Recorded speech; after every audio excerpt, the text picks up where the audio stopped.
5 points in the darkness make a different kind of show. They say we're better together, but what do they know when the stars align differently down here below? And maybe we'll rise when we cut all the ties. There's a flag that we fly under our own sky. Remember all the stories that your granddad told about a republic that wouldn't be controlled. Now the suits in the city say we've all been sold, but there's a fire burning that just won't get old. And maybe we'll rise when we cut all the ties. There's a flag that we fly under our own sky.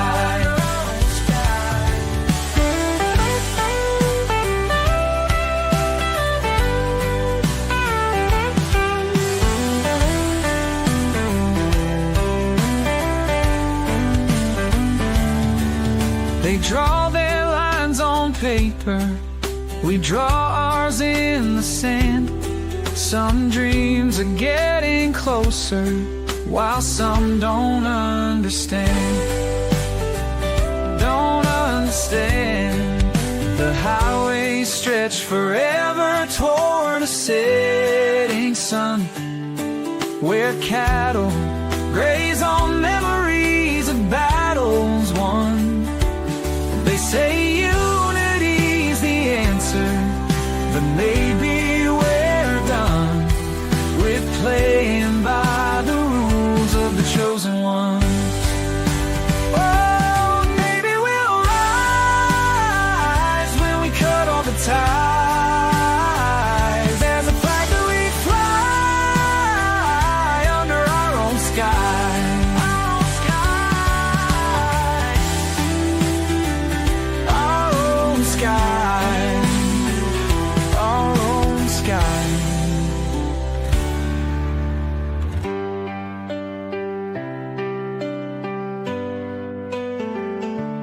Maybe we'll rise when we cut all the ties.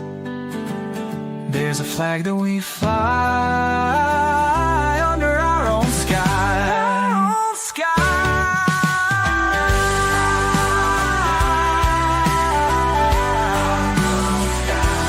Our own sky.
Well, Happy New Year, Texians.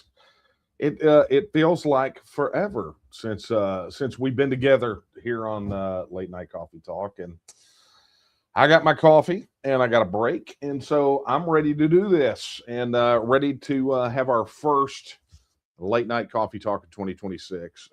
Very glad that you could, I guess, join us. Yeah, be here tonight. Whatever wording suits you, but I think you get the sentiment. We're all together for the first time in 2026, and very glad we can make this happen tonight.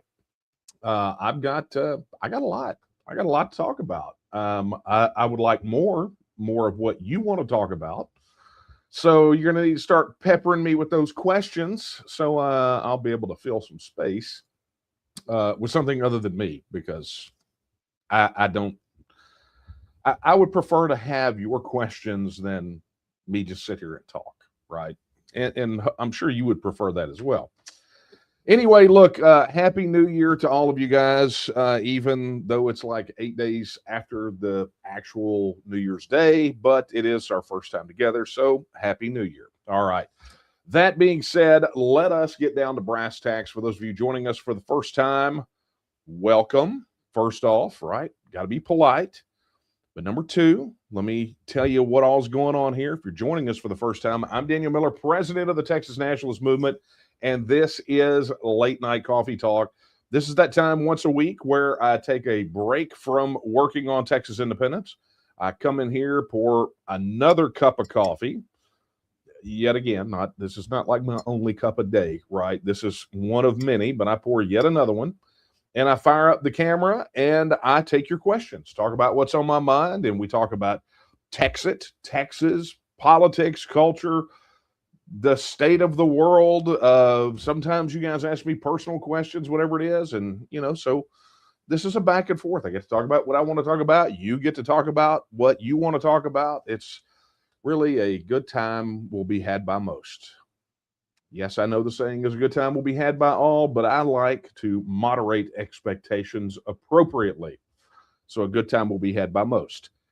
That being said, here's how you can get your questions in. First and foremost, you will see a link, or you'll see an email address pop up down here in the ticker that says coffeetalk@tnm.org. You can send your questions into that. Or if you're watching on YouTube, you can drop your questions in the chat there. If you're watching on X, same drill. Facebook, same drill. Rumble, same drill, right?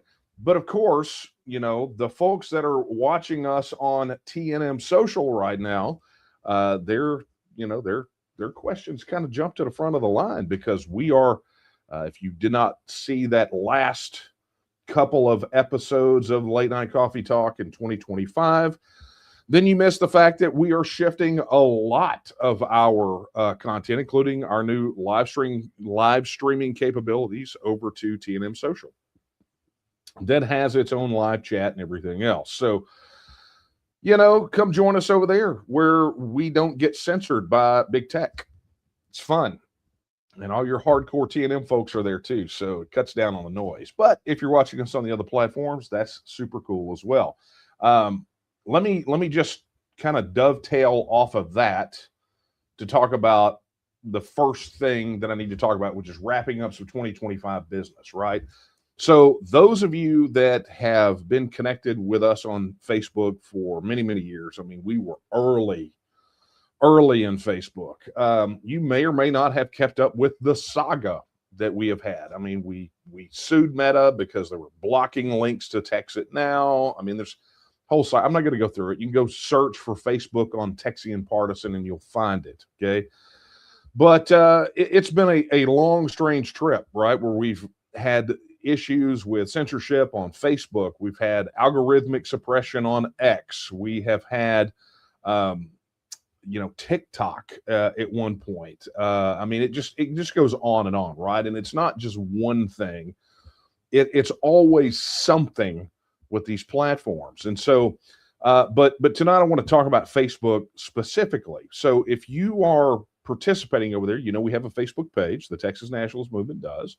We have a group, a discussion group, and we have a members group. And all three of those things have been around since we first got on the Facebook platform. And we made announcements over in the two groups that we would be shutting down activity on those groups. We're basically have wound down everything over there, and we're moving everything to our own platform, which is TNM.social. If you don't know what that is, go to tnm.social and you'll find out. But it's our in internal system, right? With its own mobile app and everything else. All the stuff you love to do over there on those platforms, you can do on TNM.social. Except, we don't have all of these random advertisers and all that other kind of nonsense. So and it's all Texians. It's all people like us, right? So as of January 1, we have officially stopped putting any content in those groups. By January the 15th, we will effectively lock them down.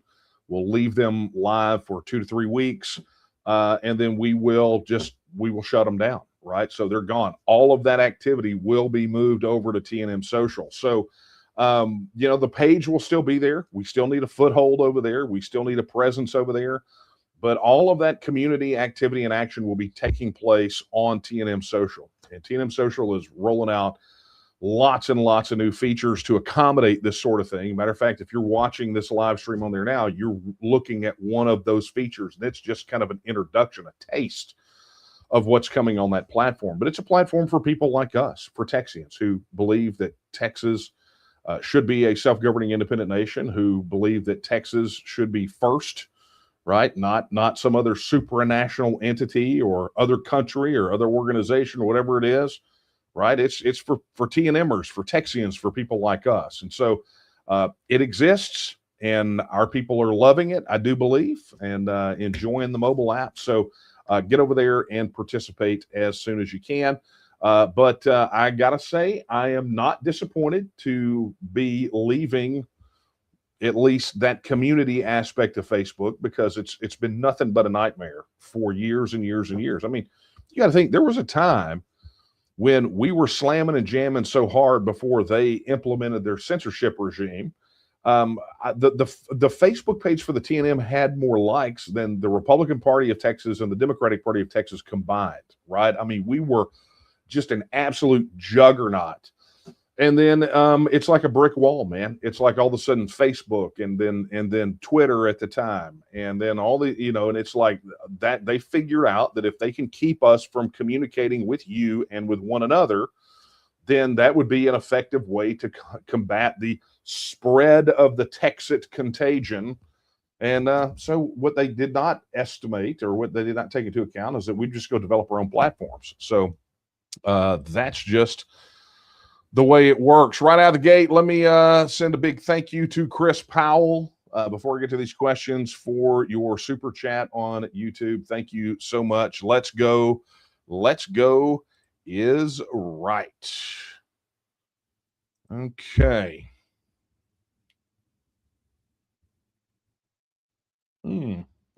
All right. Let's get to some of these questions. All right. Let's tackle some in that have been emailed in. Okay, Maria says, hi, Mr. Miller. Thanks for your invitation. I signed myself and my husband up again. One never knows what kind of politics we'll see. President Trump won't be able to serve another term, so we must plan ahead. Okay, thank you for your comment, and welcome back, Maria. Hopefully this is no longer your plan B. Hopefully this is your plan A, because we all know the reality is nothing related to the federal government will ever change. Not anything lasting, right? Okay, this question comes in from Lori. Lori says, did you see the Kyle Rittenhouse interview yesterday on the Luke Macias show? I did not. Kyle sounds like he is very pro-Texas independence.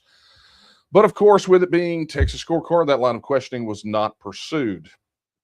So I have not seen it, but it wouldn't surprise me. In my other life, my tech consultant life, oddly enough, I had another contractor that I'm working on a project with who had no idea about any of, this back here, right? They had no idea. And when I asked the question, because something came up and the question got asked, and I said, well, have you ever heard of TEXIT? He goes, yeah, let's get out of here. And so then I was like, well, let me tell you a little story. So I will tell you, it doesn't surprise me. Look, all this idea that TEXIT is this fringy thing, it's just not. I think not everybody, I think most people see what's unfolding. Right? They understand the trajectory of this guy. I mean, what's happening in Minnesota is a perfect example of, and I don't just mean the ICE shooting either, right? I don't even just mean that. I mean, the whole thing with the Somali fraud, and I mean, it just goes on and on. You know, the fact that so much of this is unfixable, right? Can we really be in a political and economic union with a state that is run like Minnesota is? Should we be? Right? I mean, look, if they want to turn Minnesota into a third world crap hole, let them do it. Why do I care? Right? At the end of the day, why do I care? Well, I have to. The only reason that I have to care is because I'm forced to care, because we're in a union with these people that's being forced by the federal system, and that stuff is a contagion that flows over. I mean, New York City elects an outright socialist for a mayor. Is this really what we want to be a part of? Absolutely not. And you know, at the end of the day, if Minnesota wants to be independent and run their thing the way they want to, that's fine. But they should not force people like me and you and other Texans to subsidize the lunacy, right? I mean, where do you think New York City is going to go when they need a handout, right? When the socialist experiment fails yet again, and they go to it, they'll have the state bail them out, or these private interests, and then that'll flow back to the federal government. The federal government will give them money, and then they'll come to us to take it out of our pockets, right? So the fact that we're in this political and economic union means that we're effectively subsidizing all of this nonsense. So it doesn't surprise me that Kyle Rittenhouse is down with Texas independence. Absolutely not. Absolutely not. It doesn't shock me in the least. So anyway, thank you for that question, Lori. Let's see what we got over here. Look at that. We got a, hey, I recognize that name and face. Hey, Carlton, thank you for signing up, being a member of the YouTube channel. It is much appreciated. Good to see your name again, amigo. Very good. Thank you for that. All right. Here we go.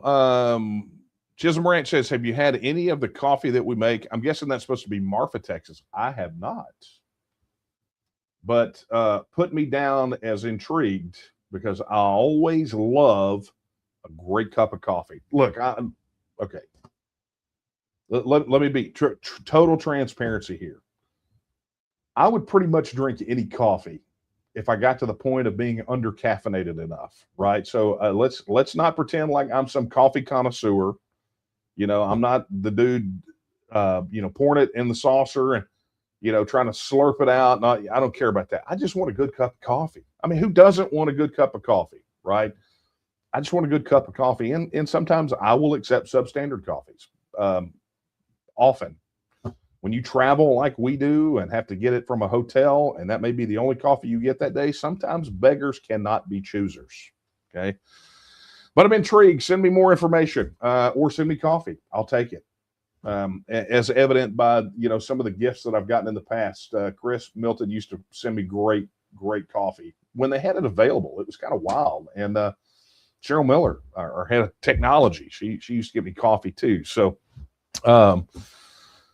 got to keep me fueled up, right? But I am intrigued. All right, let's get over here and see what we got.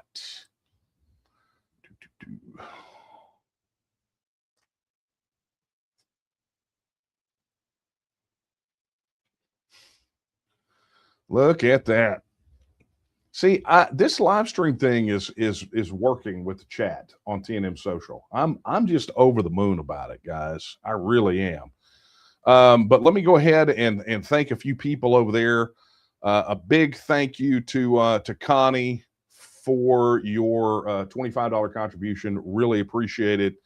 Lori, thank you so much for your $25 contribution as well. And Stacy, thank you for your $55. That is much appreciated. So thank you so very, very, very much. Stacy says it's in honor of Daphne's birthday, which is pretty great. Hopefully you guys appreciated the picture that I sent her for her birthday, or that I posted on TNM Social. It was pretty funny. I enjoyed it. I also have one of her in front of doing that very thing in front of a Long John Silver's as well. And only some of you will get that joke. All right, let's get over here to another question. Lee says, Daniel, any further information regarding military and intellectual property negotiations? You may want to follow up. I thought that there had been something posted. I thought there had been like an analysis article posted on Texas Partisan about that. You know what? Let me just do this. This is like help desk in real time. This is what it feels like, right? But I remember that, Lee. So I'm going to make a note here.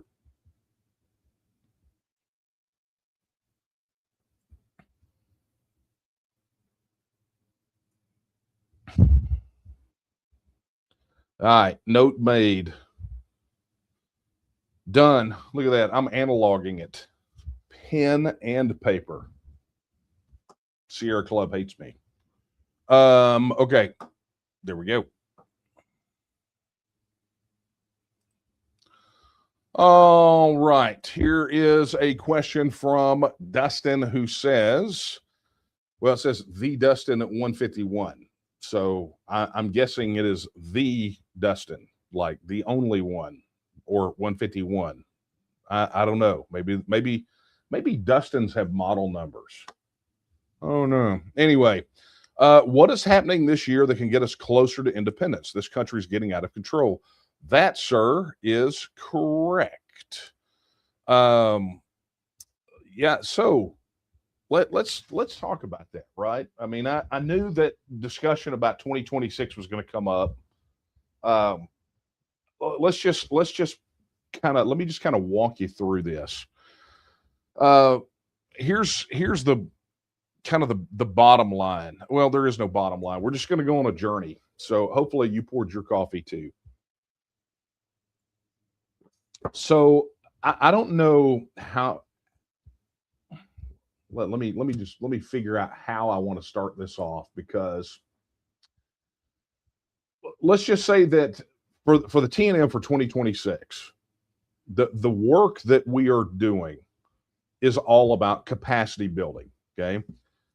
If you are not familiar with that term, then you need to go become a member of the TNM, which will give you access to the TEXIT blueprint course in the TNM Academy. And then you can watch the entire seminar, or you can just go watch the first part of it, right? Which is the step, right? The first step, which is capacity building. Okay. And it's a pretty important thing. And I'll say this because some of you will probably roll your eyes and be like, oh, where have we heard this before? Well, you heard it in the TEXIT blueprint. You've heard us talk about it a lot. But it's capacity building is a never ending scenario, right? You always have to scale up infrastructure, because here's the challenge you run into. And I actually talked about this back in August on the anniversary, the 29th anniversary of my crossing of the line in the sand. And people were asking me questions and, ups and downs and things like that. And I talked about this particular time period. There's a period in 2009, and I actually wrote about these guys. And anyway, long story short is, if you don't have the capacity to carry out operations, right? In other words, if you don't have the capacity to actually accomplish your goal, then you will never accomplish your goal. And one of the challenges that we run into, if you look at the growth curve from the start of the TNM to today, it's been very steady, right? It's been a very steady increase with spikes, right? You will have these occasional spikes, but they get kind of subsumed by the overall upward trajectory of support for this issue. We don't roller coaster. It's a weird thing when you plot our numbers. We don't roller coaster. We don't go through these wild swings like the opposition would expect, because they think that support for independence is kind of this knee-jerk reaction to whatever the news is of the day. In other words, journalists and pundits, they transfer their worldview on people like us. And the fact of the matter is, we know that those people don't think like we do, right? And so they look at independence as just, okay, something bad happened today, I support independence, but everything's cool tomorrow, so I don't. And then back and forth. And granted, there are some people that are like that, right? We refer to them as the hokey pokies internally in the TNM. They got their right foot in, then they got their right foot out, they put their left foot in, they put their left foot out, right? They wax and they wane. That's just a natural part of it, right? But in reality, the trajectory for support has steadily climbed, okay? But with these spikes, and you will see these punctuations, and the problem, the challenge you always run into, the danger, the risk is that when you have one of these spikes, right? So something happens and all of a sudden people, that is their moment of clarity where they say, I get it now. There is no fixing it. There is no going back. The risk that you have is that when one of those moments happens, you do not have the capacity to capitalize on it, to take the momentum to the next level and get the win, right? And it's inevitable, right? You're going to get those. It's like sometimes drinking out of a fire hose. So when you start plotting things on a timeline, you realize right now we're in an election cycle. We're less than 8 weeks away from the primaries, right? Where the vast majority of races are going to be decided. Most of those people that are running in those, that come out of those primaries will not have a credible threat in the general election. So the makeup of your next Texas legislature is going to be determined. It's being determined right now. Okay. So you run into this scenario where you get all these guys set in, they're kind of locked in, they get to kind of skip, play hopscotch all the way to the next legislative session. If you're not prepared ahead of that legislative session, then say something crazy happens, right?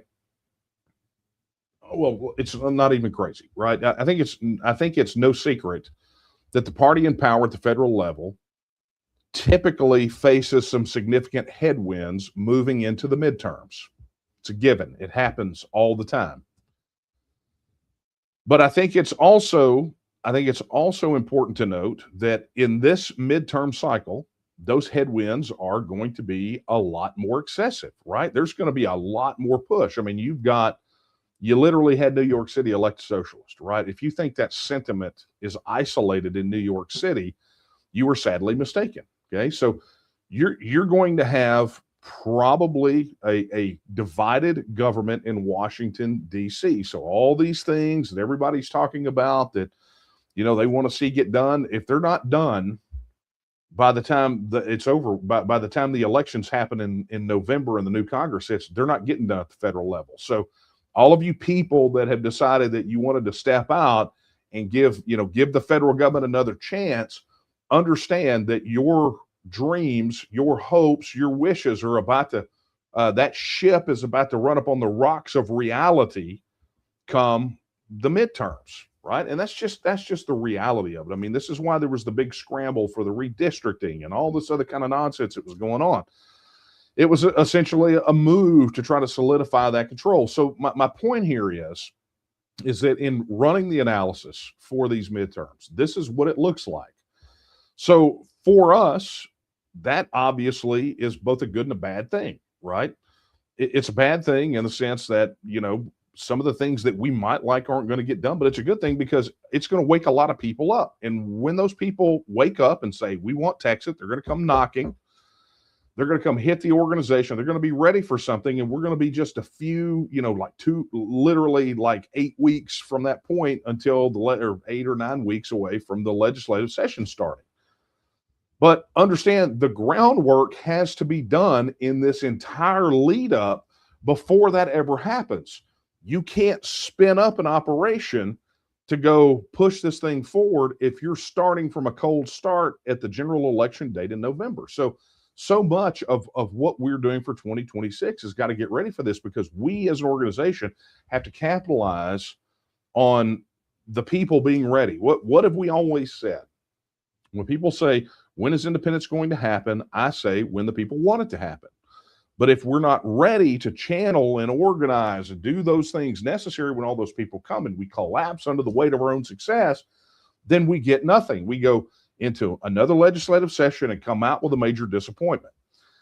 So this is pretty big. Look, you can have some more catalyzing events like what's happening in Minnesota. I mean, Tim Walz is saying that he's going to call up the National Guard to go challenge the ICE agents. And I mean, you're talking, we're getting in that territory that I've warned about for a very long time, which is you're going to start potentially seeing some very direct conflict between official and official. That's kind of Civil War-ish, right? Or, I guess technically it could be balkanization too. I don't know. It's worth taking a look at. But my point here is that, Dustin, if we're looking at what's happening this year, all of these things bring us closer to Texas independence. But it's up to us, it's up to you, it's up to me, it's up to everybody that's watching this here to become a part of the movement that's making it happen, right? Look, there's nobody else out there that understands how to make this happen like we do. They just don't. Everybody coming in from a cold start doesn't know, it doesn't work if you say crap from Shinola. I mean, it doesn't have the same ring. And I can't say the other thing on here because I'm a nice guy. But my point here is that, we're in the position to do it. And I know this because my phone rings with from other independence movements and reporters reporting on other independence movements. We are the de facto experts on these things, which is great. It's a good place to be in. It's a bad place to be in if your people are not capitalizing on that opportunity and recognizing the unique position that they have as being the standard bearers for the world on the issue of independence. Okay. So, there could be any number of incidents that happen, but we have to be, and our plan for 2026 is to be very conscious about this. I mean, we are taking a lean and mean approach. We're taking inventory of everything. We'll be having an all hands meeting with all the top leadership coming up very soon. There are going to be lots of events and things that you will need to participate in. But there's stuff that you don't have to wait for us to say. There's things you should be doing right now. Look, if you're not a member of the Texas Nationalist movement, you need to go do that literally right now. Go to tnm.me/join. Be a member, right? If I go on tnm.social and I look at your profile picture and you don't have a little gold ring around, it means you're not a member, right? That's how we know who's in, who's out, right? At a very minimum, if you're not ready for membership, but you're ready to say, look, if it goes on the ballot, I'll vote for it. Go register your support. That's free. Doesn't cost you jack. If you can do a little bit more, make a contribution. If you're in a county and you want to participate and help us organize that county, well, there's options for that too. Go to local.tnm.me.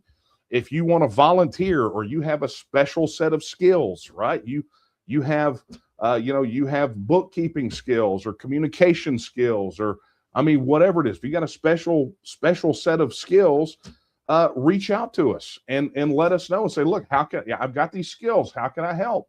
Right? There are always things you can do 24/7, 365 to help advance the cause of Texas independence. We don't have to wait for other things to happen when we can be making taking the actions and making the conscious decisions to advance Texas independence today. So, great question, the Dustin 151. I really do appreciate it. And hopefully that gave you a sense, right, of an answer to your question. All right, let's go make the rounds over here, see what we got. I'm having to balance 3 separate places to find your questions. Hey, thank you to Chris Milton for your $21 contribution. It is, again, much appreciated. Was that so I can go buy me some coffee? Because that coffee you got me was really good. I'm just saying. Thank you, Eric, for your $25 contribution. Very much appreciated. Let's see here. Okay, we got people. Okay, this is from Matthew, and he says, Happy New Year. My question today is, when would you say the Union shifted from being the United States to essentially the United State? My personal opinion is when the Union invaded the Confederacy, but I was curious about your opinion on the matter. Yeah, I mean, it's actually a really good question, right? Because, I don't know that you could put like a moment but you could put a period of history and definitely beyond a shadow of a doubt, I would kind of pin it to a couple of different time periods. I mean, obviously that post-Civil War period, right? The immediate period right after, and I'm not going to get into a lengthy discussion about how Texas versus White really exposes that, but it does. But also, I would say right around the turn of the 20th century, I think that was a definite period, and I've got a lot of reasons for thinking that way. But look, it is an important distinction, right? And I think the idea that somehow the United States could be this solitary thing. I mean, it's just baked in the name, United States, separate things, and yet people say the United States is like it's a singular thing, and in truth, it can operate as a thing, right? You have individual players on a team and they operate as a team, but that's kind of in my opinion, I think it's a betrayal of the founding of the institution known as the United States of America. And I think that part of the reason that we have so many problems in here in Texas and in this federal union is that you look at the Constitution and how what it says, what it doesn't say, what it reserves to the states, how the courts have interpreted it. You look at the Constitution, and it's a document for what is effectively a confederacy, right? It's a federal body in the sense that each state is separate, individual, sovereign, and they said, okay, here's what we're going to do. We're going to do these things together. We're going to have a common foreign policy and a common defense, and we're going to be able to ship mail between one another, and we're not going to be able to tariff one another. We're going to basically have free trade. I mean, I've said this all along, that the United States Constitution is essentially a political and economic union that has, it's a mutual defense compact. It's a free trade agreement with a smattering of a postal union, and that's about it, right? Or a postal convention. That's literally what it does. A bit of an economic union, a little bit of a political union, definitely a mutual defense compact. But beyond that, everything else was supposed to be left to the states. And so, because you have a governing document for a body like that, but yet you have a federal system that has encroached on everything and everyone, who's trampled all over every bit of it, trying to be this unitary nation state, which it is not. You find this incongruence, this incompatibility. And so now this is why you have battles with federal judges all the time, and you have issues with immigration and citizenship. And I mean, you borders. I mean, you look at all of these issues, and it comes back to this incongruence that we have between what the governing document of this institution is and the way that it functions. And people say, well, we need the government to get back to the federal government to get back to the Constitution. It's like that. The federal government couldn't see the Constitution with the Hubble Space Telescope, right? It's so far removed from the Constitution, it couldn't find it, right? So, if I were to pinpoint to your question, I mean, it's obvious that you've got the Civil War period. I think the beginning of the 20th century, that first couple of decades, but I think it even goes farther back than that as well. I think that all of those things, those two time periods, the stage was set in the very early days. I think the United States of America as a political and economic institution began to fail early in its infancy. I mean, I think it did. And I think that there was not enough willpower to revisit the governing document again, much like they did, how the Constitution replaced the Articles of Confederation. I think there was not the stomach to try to reopen that can of worms. And I know there's going to probably be some historian that will take me to task for that, but I think what I'm stating is my opinion. I don't have to read the journals to read between the lines and understand that there was really no taste for having to go back down that road and revisit the founding document again. I mean, they created an amendment process, and no one really conceived at that time that that document would be so usurped that states that join the union or the people in those states would put up with the kind of crap that they have had to put up with years and years and years. But there were people within the government, within the system, that had other ideas, that had dreams of empire, that wanted to eliminate this distinction between the states. And, they were just globalists of their day, but with a smaller landmass than the entire globe. They had dreams of empire, right? So that's my take, and I really do appreciate. I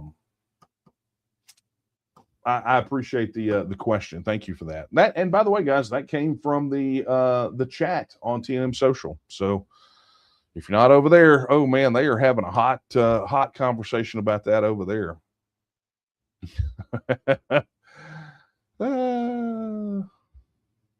This is funny. I don't know what that means, but okay. Yes, lots of comments about Tim Walz in the chat over there. That's pretty funny. All right, here we go. This question is from Debbie. Debbie says, "What do you think about Texas fraud being exposed? The Patel Mafia and SBA loans, any other areas of fraud?" Debbie, here's the bottom line. I don't know specifically what you're talking about, but I think I have an idea, because there's been some chatter that there is a scandal that is potentially brewing in Texas that is on par or even exceeds the Somali daycare thing that's happening in Minnesota. But here's my take on it, without getting into the details of that, because I don't have all of them, but I'll definitely, when this is over with, do some research. If you want to understand fraud and corruption, just go kick over a rock near a government official, right? I mean, this is the reality of it. I read, this is not necessarily fraud, but I think it is abuse. I just read from a former, perhaps current candidate for an office in the San Antonio area that a government entity tried to charge them $900 for public information, right? I mean, just so they wouldn't give it to them. Things that were there that were requested under an open records request. The bottom line is that where you have government, and particularly ones that sort of isolate themselves off, you're going to find tons of fraud and corruption. Every time the government takes money from you to give it to someone else, you are going to find some degree of fraud and corruption. That is the reality of it. I mean, Beaumont ISD and the Calvin Walker situation, you guys probably don't know about that. A lot of people didn't, but I mean, it was literally false billing a school district. When school districts are talking about, we need more money, they're giving multi-million-dollar contracts, brother-in-law deals, and no show, no work, and all this other kind of stuff. And it's not just happening here in Beaumont, it's happening all over the place. So, is this surprising to me, what you're saying? It really doesn't surprise me. Look, I have been a proponent for a very long time. We have to be watchdogs of our own government right here in Texas. We got to be on them like hawks. And I would say that from the time that we have founded the TNM to today, there has been how should I put this? An amazing lack of transparency where the government is concerned. They have made being a watchdog on the government a lot more opaque. It's harder and harder to hold elected officials accountable, or government officials of any shape, form, or fashion, be that a governor all the way to local dog catcher.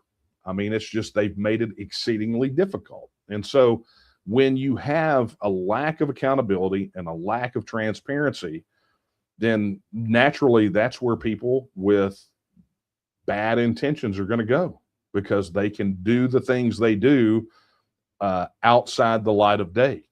If you can't see them doing dirty things, then it's kind of like they feel like they can get away with it, and they do.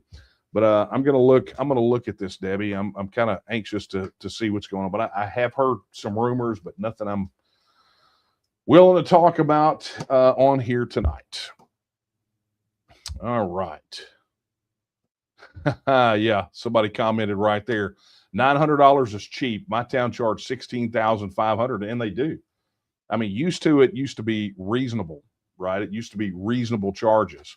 But the problem with these Open Records Act requests is if you go look at the tweaks that they make in these legislative sessions that go kind of under the radar, right? They go like nobody talks about these things or very little. They don't become a big stink because most people don't utilize open records requests. They just don't, and so they don't think about it. It doesn't rise to the level of what they are concerned about. It doesn't become a top level thing until it does, right? Until the government starts doing, or people in the government start doing dirty things, and then you can't extract it out. Okay, let's go to another question. Oh yeah, I was supposed to do this like 12 minutes ago, but that being said, if you're joining us, if you're coming in late, first and foremost, your tardy slip is available in the principal's office. And number two, you can still get your question in. You can drop it to coffeetalk@tnm.org.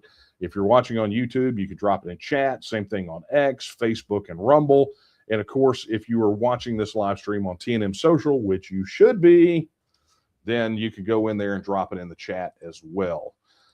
Let me scour over there and see what's what. Okay. Stacy says, FYI, the Alamo Memorial March in February falls on Valentine's Day.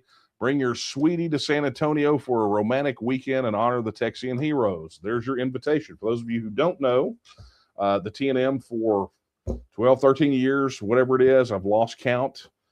Every single solitary month on the second Saturday of the month, we do a silent memorial march and lay a wreath at the door of the Alamo Chapel. And so we invite you to come. Understand it's not a demonstration or a protest. It is a memorial march. So silent, somber, respectful of the ground where the Alamo defenders shed their blood, right? And we go pay our respects. And you are welcome to join us. Just follow the rules, but show up. Details are on the TNM website. Go to tnm.me. But you saw Stacy's invitation. I think Stacy's angling for everybody to bring heart-shaped box of chocolates, because that is the angle that I would take. I'd be like, hey, y'all need to come out for Valentine's Day. Whitman samplers, we're not going to turn those down, right? Okay.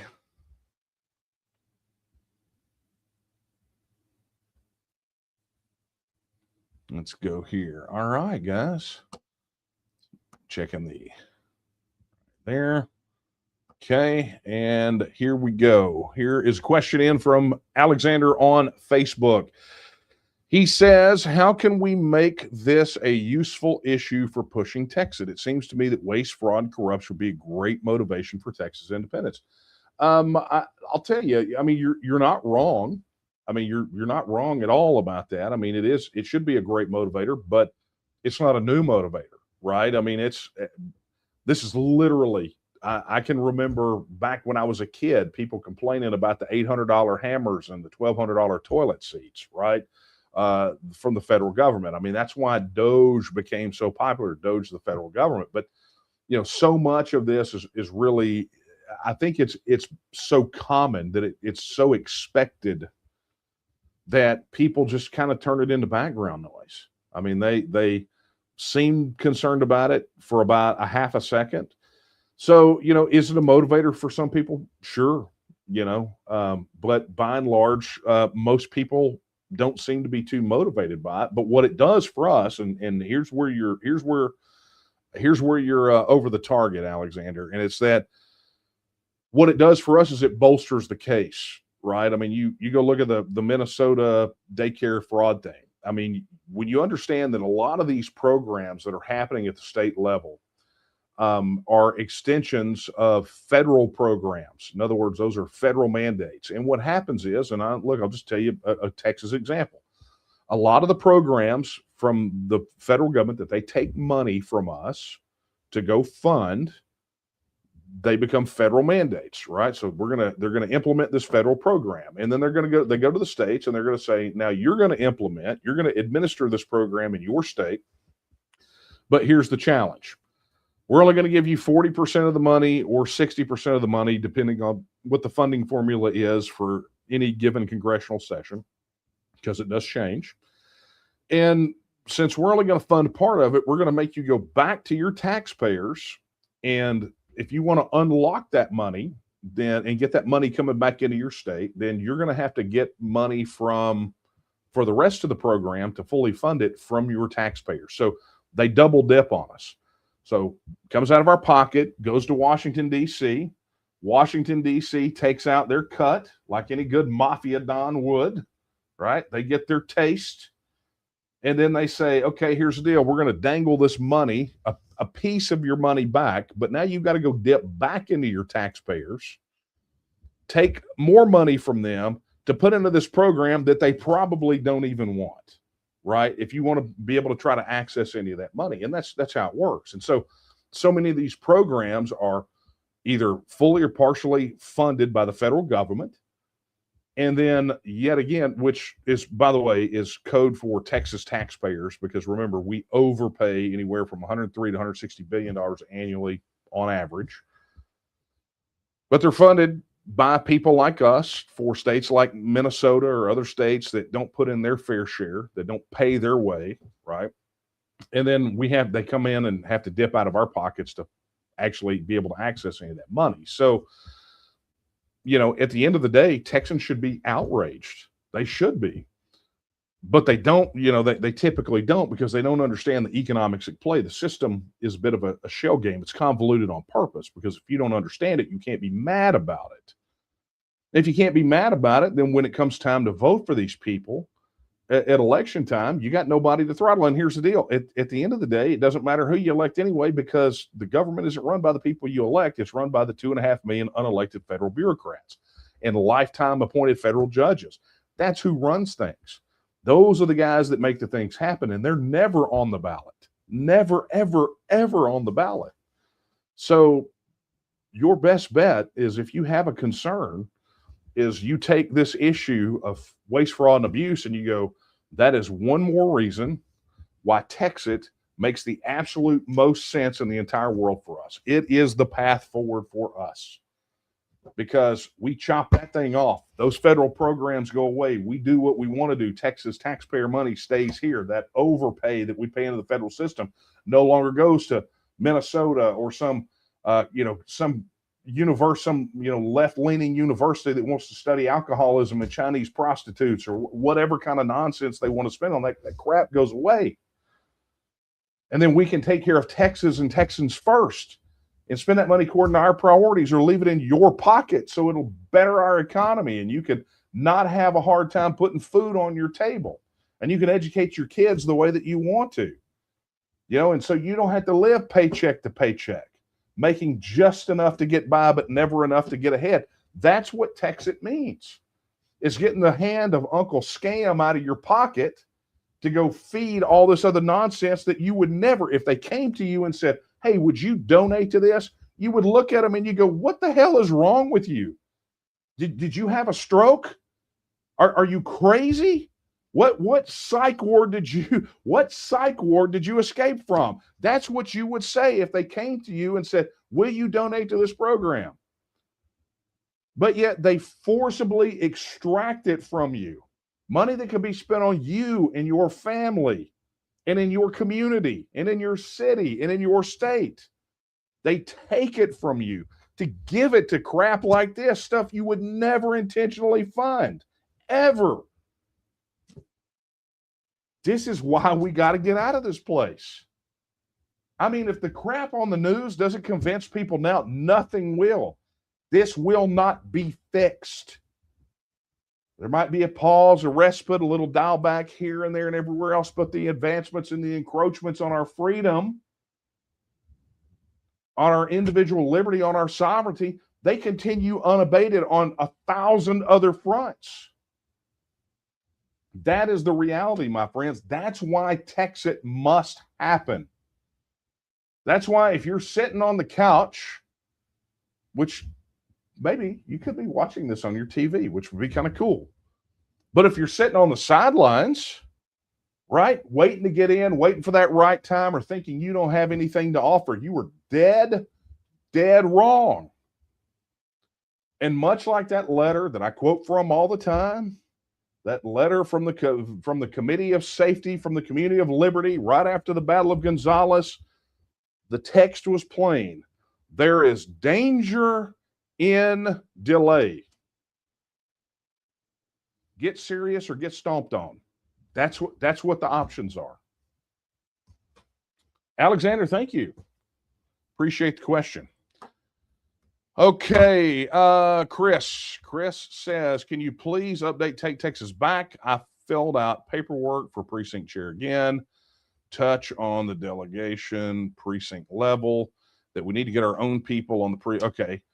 I have no idea what's going on there, but if you will send an email to the office, I am sure it will get taken care of. But thank you for your super chat, your second one of the live stream. Much appreciated. Okay. Let's do this. I'm going to make one more sweep before I talk about some things that need to be talked about.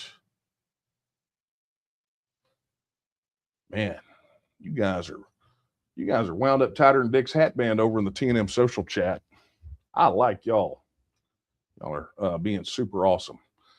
Okay, let's get down to. I think we're clear. I think we have cleared the board. All right, so let's talk about. Oh, hang on.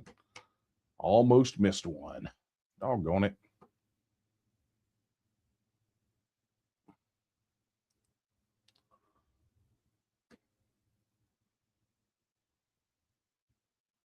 Okay. Oh, I think we're good. I think we're clear. All right. So, friends, let's talk a little bit about, well, in these few minutes that I've got left, I want to just say thank you. I'm so excited to be working with you guys, and just the things that we've got coming up for 2026 are just incredible. But I've got a couple that I want to mention tonight before we wrap up, because as many of you know, or may not know, depending on if you watch this and hear the commentary, there's been discussion for many months about the disposition of the Texas News podcast. It's a podcast that I host. And some of you probably have heard me make remarks. You've asked questions about it. Wow, there's been more talk than coffee tonight. You've asked questions about it and noticed there hadn't been any new episodes, and that's because we have spent some time retooling that. And 2026 was our target to relaunch, and it is indeed happening. So just give you an idea of what you should be expecting. We're doing some really cool things with the podcast. And instead of getting one thing, you're going to actually get two things. So I like that. That makes me happy to be able to take one thing and make it two things. But it was very clear that the Texas News podcast had really kind of outgrown. It was becoming a mismatched set. It was an interview, right, or a commentary, serious news kind of situation, deep dives on particular topics. And so what we've done is made the decision to absolutely split those two things, right? And so let me go ahead and introduce you tonight to the Texas First podcast. That will be the continuation. The Texas News podcast is going to be rebranded as the Texas First podcast to reflect that we will be covering Texas First topics and issues. That will include deep dives on issues that we maybe discover on Late Night Coffee Talk, or one of the first episodes that's in production right now is an explanation of very likely why Greg Abbott decided to give a $2 million campaign contribution to the Republican Party of Texas for their convention. And it's going to cover a lot of topics like that. Will there be some interviews on there? Sort of. There may be some snippets of some people that we talk to about it, but it will not be these one-on-one interview situations like you are. It's going to be a lot more like the podcast where we talked about, is Texas preparing for independence, or are we headed to a civil war, or some of these deeper dive type topics. But that's going to be it. Very similar to what used to be the Texas Perspective many, many years ago. But we're going to be isolating that content out, and it's going to be called the Texas First Podcast. But some people say, well, what about these interviews? I mean, we love the interviews that you do. Well, congratulations, because if you're a TNM member, then you're absolutely going to love this, because all of those interviews are going to be moved to something called TEXIT Talks, where we do one-on-one or panel discussions specifically with newsmakers. We're going to be leading off with candidates. In fact, the vast majority of these, the target for this will be, they will be live streamed, and they will be live streamed exclusively on TNM Social. So they will go from being recorded affairs primarily to mostly being live streamed, where you are going to help drive the conversation that we have with these various newsmakers, these allies, these electeds, these candidates, all these things. So all of these candidates that all you guys have been blowing up my inbox, it's just about to be showtime for you. So we're doing it, like I said, exclusively on the TNM Social app. So you'll be able to go there just like many of you are right now, and you'll be able to participate. As we interview these folks, you'll be able to ask your questions, make your assessments, and do those things. So I'm excited because we've got a lineup of people that are just chomping at the bit. Newsflash, if you're a candidate and you are not a Texas First pledge signer, don't bother. Don't bother darkening the door. Don't send me an email begging to get your candidate on here. If they haven't signed the Texas First pledge, then they can go take care of that. That's all I'm going to interview is Texas First pledge signers when it comes to candidates, okay? Once we get beyond the election cycle, well, even before the end of the election cycle, I mean, we're going to be lining up academics, other leaders and other independence movements. I mean, there's going to be a lot of people that we're going to be dealing with, and we'll be rotating some of them through. But you're going to have an experience very much like this, but instead of me talking, it's going to be me and a guest, and we're going to be I'm going to be interviewing them, and you are going to sit there as kind of the second interviewer, where you're going to get to participate. So I hope you're excited about this. I really am. I think this is a change that's been coming for a very long time, and excited that we're going to get to make that happen. But Texas First Podcast will still be available everywhere the Texas News Podcast is. Spotify, YouTube, there's going to be a special place for it on TNM Social. Obviously, the TEXIT Partisan News site, and then the TEXIT Talks will absolutely be a 100% TNM Social exclusive. We may take a snippet and put it on some of these other platforms, but the real experience will be live, and it will be right on TNM Social. So very much looking forward to that. We will be unveiling our 2026 plans very shortly. So I want you, like, for the whole year, with the cadence, and I think you're all going to be very happy and very surprised. But let me just put it this way. Daddy's home, boys and girls, and I got stuff for you. So with that, let's take care of a little final business before we end the night. A big reminder, if you didn't get the hint before, get it now. You definitely want to head over there and get signed up on TNM Social. If you were not already, that's where the action's happening. Go to tnm.social. And while you're at it, get the mobile app. You can go get it on the Google Play Store or in the Apple App Store, but get on TNM Social. Can I say it one more time? Do you think I pushed it really hard enough that that's where all of us cool people are hanging out? Who knows, right? As I mentioned before, if you have not already pledged your support for the TNM, do that. Look, if you're not ready to become a member, then don't, right? We want people marching with us that are ready to march with us. But if you're like, look, I'm not going to get involved in this. I just, when it comes to a vote, I'm going to vote for it. Cool. We want to be able to talk to you. When the vote comes, right, we want to be able to communicate with you. Head over to tnm.me/vote. Pledge your support today. Would be much, much appreciated. Big thank you to everybody who got Christmas swag from the TEXIT store. It is the first of the year. I hear there's another cold front coming, so if you haven't got your hoodie yet, make sure you do that. Plus other stuff, like the mug that I'm drinking out of tonight. It's literally that one that's on the screen right there, the TEXIT Partisan one, right? So get your merch and swag over at TEXITstore.com.